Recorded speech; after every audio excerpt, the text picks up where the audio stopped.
Distractions come in all shapes and sizes. So, what do we do to overcome them?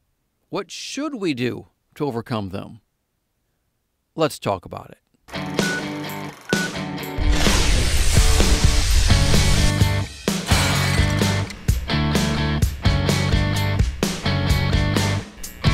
Hey, this is Off the Cuff, and I'm Steve from TorahFamily.org.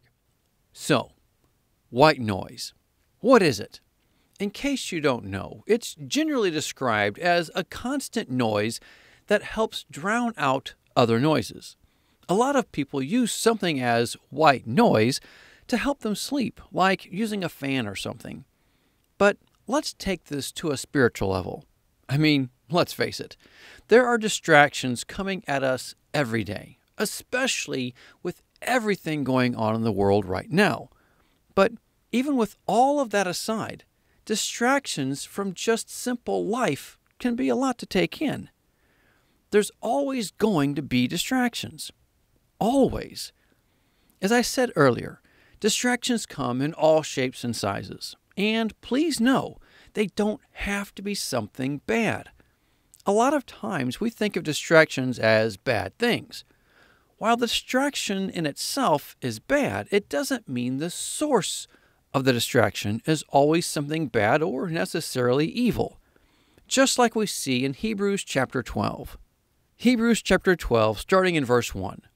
Therefore, since we are surrounded by such a great cloud of witnesses, let us throw off everything that hinders and the sin that so easily entangles, and let us run with perseverance the race marked out for us. He said, let us throw off everything that hinders and the sin that so easily entangles. Meaning, there can be things in your life that isn't sin, but can distract us away from our walk just the same. So, distractions don't have to be sin. Think about that for a moment. What can be in your life that isn't a sin, but can still be taking a higher precedence in your life than it should? Something you're giving more time to than the Word or your relationship with our Heavenly Father. We have to willfully choose to drown out all distractions to keep them in their proper place. We have to willfully turn aside from the voices and the tactics of the enemy and focus on the voice of the Holy Spirit in our life. But let's face it, sometimes that's easier said than done. So, the question is, what's the best way to drown out the distractions of life and the enemy? How can we equip ourselves to be constantly focused on Him? How can we keep ourselves tunnel visioned with our vision zeroed in on Him? The answer I have for these may come across as almost elementary, but I sincerely believe in it. The best way to overcome distractions is to create our own white noise. The way to do this can be found in one verse. You ready for it? The one verse consists of only two words. 1 Thessalonians chapter 5, verse 17. Pray continually. Make prayer be your white noise to drown out all distractions. To be in a constant state of prayer. To be in constant fellowship with our Heavenly Father. To be so focused on Him that it truly drowns out the world around us. We're masters at multitasking. Seriously, we can talk while driving. We can talk while watching TV. We can talk while playing games. We can talk while doing almost anything. So there's no reason why we can't be talking to our Heavenly Father while doing anything else in our regular routines of life. When we do, it keeps us focused on Him. But we can't forget, prayer is a two-way thing. We have to be listening for His voice just as much as we're speaking to Him with ours. So, can He get a word in, or are you doing all the talking? Hebrews chapter 3, starting in verse 7. So, As the Holy Spirit says, today, if you hear his voice, do not harden your hearts as you did in the rebellion, during the time of the testing in the desert, where your fathers tested and tried me, and for 40 years saw what I did. That is why I was angry with that generation, and I said, their hearts are always going astray, and they have not known my ways. Today, if you hear his voice, if you hear his voice. How many of us are able to hear his voice when he speaks to us? If someone doesn't hear you, what do? You get louder, right? Of course. However, if you don't obey when he speaks, he won't get louder. In fact, just the opposite. He'll get quieter. He won't force his way on you. And it's really not so much that he's getting quieter as much as it's you're moving ever so slightly farther away from him.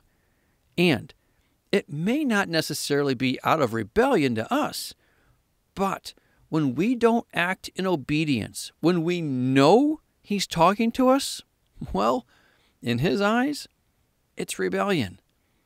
Don't get so busy that you never hear his voice. Don't get so focused on what you want from your life that you ignore what he wants for your life. In this world that we live in, that's very easy to do. The worldview is very self-centered. Don't get so self-centered that you never seek what he wants from you. Remember, he's God. You're not. Our focus shouldn't be what we can get from him. It should be, what does he want us to do for him? We should be self-sacrificing, not self-serving. Let me say that again. We should be self-sacrificing, not self-serving. Again, he's God, not us. We can't forget what Yeshua said. Luke 17:10. So you also, when you have done everything you were told to do, should say, we are unworthy servants. We have only done our duty. The question is, are we focused on doing that? Or are we more focused on our desires in life, which in turn can become distractions? And remember, they don't have to be sin. If we were to put our current lifestyle on the scales, which way would they lean more to? Towards self-centeredness or self-sacrificing? Yet, when we're in constant communication with our Heavenly Father, it's so much easier to turn away from the self-centered way of thinking the world tries so desperately hard to indoctrinate into us. The white noise of prayer places us in a situation where we're focused more on hearing his voice over the distractions around us. But it's hard to hear Yahweh's voice when we've already decided what we want him to say. So, when we pray, we need to make sure it's always with the same focus Yeshua had. Not my will, but your will be done. Now, here's something to consider. Did you know prayer is not commanded in the Torah? Yet, over and over again in the Old Testament, we see his people praying to him. The Torah is the foundation to the relationship. Prayer is the evidence to the relationship. And the topic of your prayers is what reveals the motivation to that relationship. That topic ultimately boils down to one of two things: to have him change your circumstances or have him change you. So make it a point to always have the focus of your prayers being, not my will, but your will be done. It helps keep the focus off ourselves and on to what he wants from us. Which takes us right back to our opening statement of this teaching. Distractions come in all shapes and sizes. That includes us. Yes, we can be our own worst distraction. How do we overcome that distraction? By putting our focus on praying without ceasing and keeping the focus of those prayers on His will, not ours. Make prayer, the right kind of prayer, be the white noise to cancel out everything that draws you away from Him. Well, that's all I have. Think about it. Pray about it. But more than anything, be a doer of the word and not a hearer only. Until next time, Shalom.